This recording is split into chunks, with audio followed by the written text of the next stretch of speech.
Hey everybody, it's Jeffrey again. Just doing another episode, working with Rufio on his heel behavior. So do the same thing as like I always do. Get his attention. Rufio. Oh, he knows what we're doing. He's got some good treats in his treat toy right now, so this is a good example of the distractions you have in your home that stops your dogs from learning. And if he's distracted with this and you're trying to get him to train, then you have to lower the level of distraction in the room to get him to pay attention. Even though I have this nice meaty food, I mean, I'm using the same treats that he's got in the toy, but the toy is funner. Took the toy away. Okay, hey, let's play with this. So, same thing as I always do. Let him know that I have value. Let him know that this is the game we're playing. Start him off kind of where we were at last time. Try to get him to rotate. I'm going to throw in the word, the sound used with doing this, rotate. So he's making the association between what he's doing and the word I'm saying. Rotate.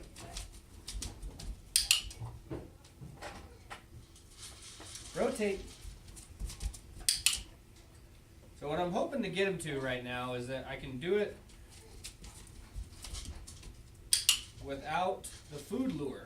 I still have the treats in my hand, but he's getting pretty good at it. I'm no longer having to walk him around. And look, just right there. That was more of a hand motion than him following the food all the way around. That's what I want. See, not quite up to that yet, because I go like this, and he'll follow with my head. Rotate. Rotate. Nope. Rotate. So he's trying stuff. He's still trying stuff, and a lot of punishment trainers would do is you would punish that attempt. Some correction. Stop. Ugh. Well, what would he do if I was to do that? Hey! If I was to use punishment on my dog, he didn't want to play with me anymore. I mean, that's simple. Come here, Rufio. Come on. So why am I punishing something that he's attempting to figure out? He doesn't quite understand the behavior. He's got a pretty good idea at it. But trying to use a harsh correction on him isn't going to get him to want to try again. Rotate. Dodger, go away. Dodger, sit. No. Sit. Rufio, stand. Good boy. Slackie, back up. Good girl. Rufio, stand. Rotate. Now maybe we're going a little too fast, and that's not why he's not getting it. So I'm going to take it back, and I'm going to teach him that's what he needs to do, is walk around. We're going to back up. We're going to take the time. We're not going to rush the results. Yes, I want to get him into a military heel. Is it impertinent? Probably not. I'm doing it to show you guys what you have to do to get a dog to show and learn a complex behavior. You can't just bullnose at it. I mean, I could be holding him off to my side and making him do, turning his back around, all that stuff. Could he possibly learn it? Could he possibly eventually learn that he needs to follow me very closely as soon as I say, without wavering, like a robot? Yes, he could. If I beat him into shape. If I told him that he couldn't do anything else, that if he did not submit to me and do what I said, he would be in trouble, he would do it. Great, awesome. Would my dog like me? Would my dog care about me? No, wouldn't like me at all. He would do it because he had to. He doesn't have to play this game right now. If he's bored, he can walk off. I'll pick another time to work with him. I'll work with Slackie. Slackie and Dodger seem like they want to play right now. I've got another dog. Slackie, sit. Lay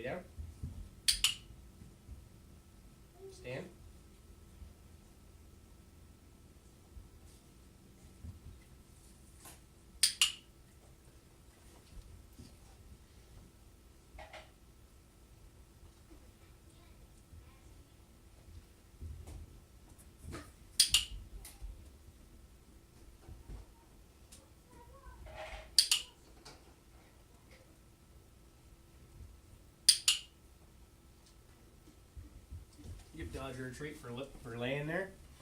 Awesome. Rufio wants to play with his toys. I want him to play with his toys. So what I can do with Slackie, I can work with her on getting her to sit, stay, lay, and stand on command. And what I want to do is I want those to happen without her back legs moving. You see she's going to lay down right now, but when she stood up, her front paws moved and her back paws came forward. I want that backwards. So how do I get that to happen? Maybe I'll move this camera closer, or I'll move closer. Okay, where's Slackie here? So what I'm going to try to do is not use any commands or any sound association. I'm just going to try to get her and show her kind of what I'm looking for. That where she is where she stays, and she can move between these two behaviors without all the extra motion.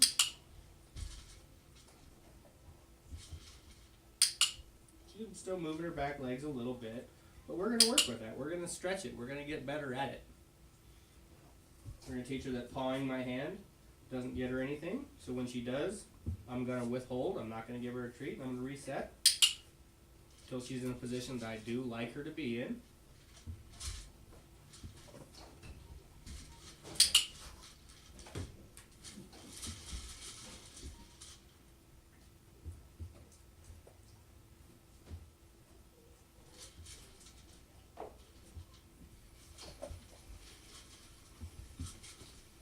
And you see what she's doing every single time I try to get her to a lay down. She wants to put her paw on my hand. I'm not giving her a treat. That's correction. That's all the correction she needs. She wants this treat. Boom. She did it without pawing my hand. That's what I want her. That's what I want her to do. After me not giving her a treat, by doing what she was doing, she thought, well, I'll try something different because I really like what this guy has. 2 times in a row, she laid down without pawing my arm. Now I'll just work with that and see if we can get that to happen consistently. There's 3 in a row. Try to get her just to move between. Oh.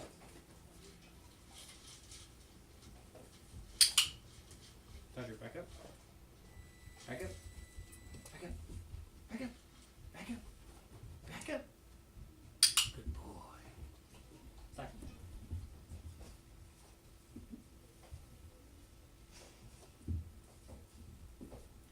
So yes, I could correct her right then. She was standing up. She wasn't doing what I want.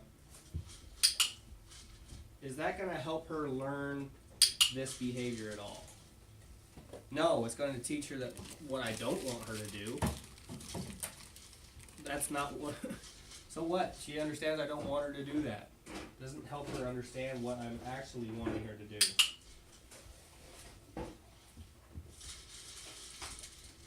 Now she only kind of put her paw on me. Yep, she did again. Now this is the first time I've ever worked with Slackie on anything like this.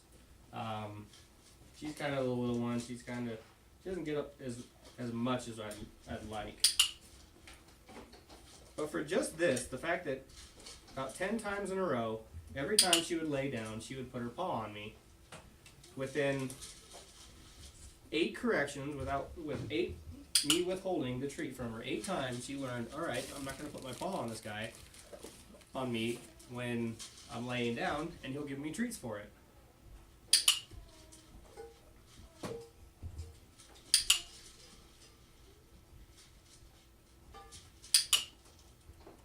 Now I'm also getting to a point.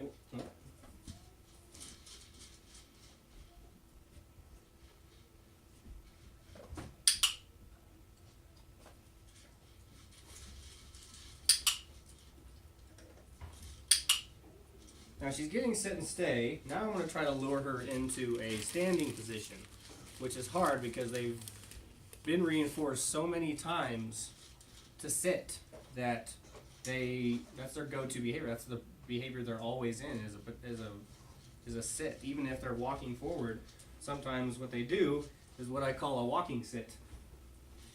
You can see that.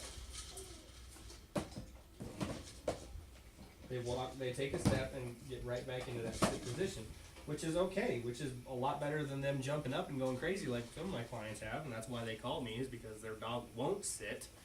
Now I've gotten my dogs to a point where it's hard to just get them to walk. So that's what I'll do. I'll show them that they can get treats for standing up and walking, and then I'll try to add that into the repertoire that we had with sitting and laying. Now eventually I'm going to get back to food. I'm going to get back to using sound association with sit, lay, stand. But right now I just want them to understand the behavior. I want them to, and I want to ingrain it deep into their brain that you can get treats from doing these various behaviors and understand what they mean just by themselves. It's not about me telling them to do it. I want to show them that their behavior has value in and of itself. It's not always about you have to do what I say. They will learn to enjoy doing the behaviors by themselves if you reinforce the behaviors by themselves. Capturing the behavior when you're not working with them is going to teach them a lot about sit and stay and lay. The fact that they can just stand there and get a treat, they don't always have to go into a sit right away, is going to be beneficial to what I want them to do. Because if they're running away from me or something, I want them to be able to know that when I say stand, they stand. Or when I say lay, boom, it's lay. When I say sit, it's sit. Each one is distinct in its own right.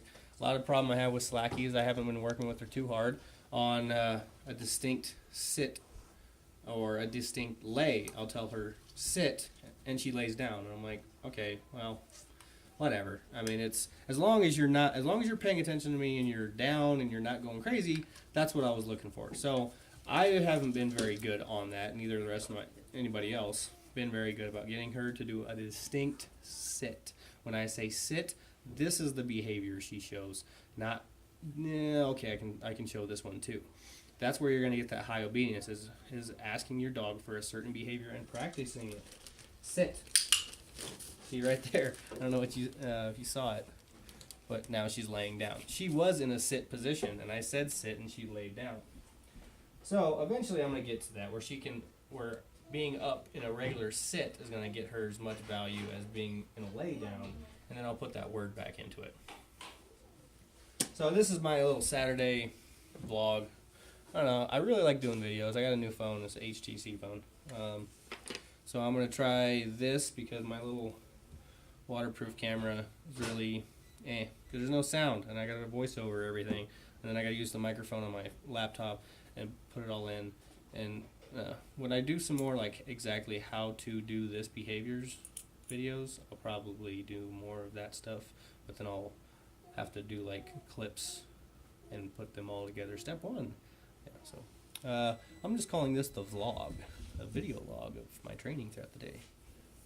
All right, thanks. Bye.